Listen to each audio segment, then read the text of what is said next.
So today we're going to be making potato bread or cake, not sure. Cheers.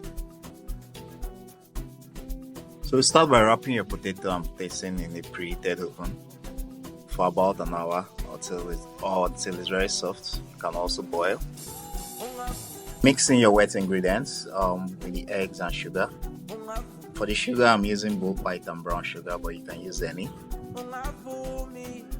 The measurements are in the description. You can also add flavoring at this point, or even lemon. Yeah, I ran out of lemon.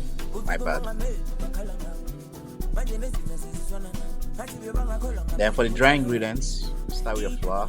Add baking powder and baking soda. You add cinnamon and you mix. Then you combine everything, the wet and the dry ingredients, and you mix. Be careful not to overmix, basically just try to combine everything. Point your potato is ready, hopefully, or at least you wait till it's ready.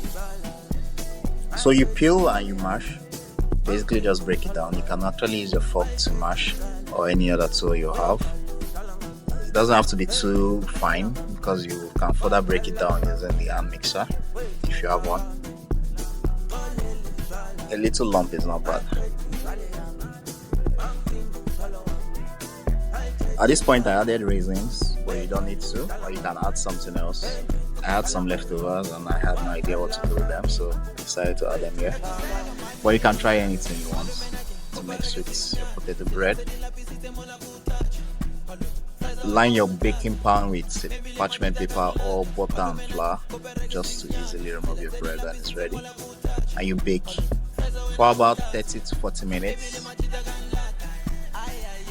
For result, the texture was a little bit different from, let's say, banana bread. But I liked it. I liked different texture. Please try it out and let me know what you think in the comments. Don't forget to like, share, and subscribe.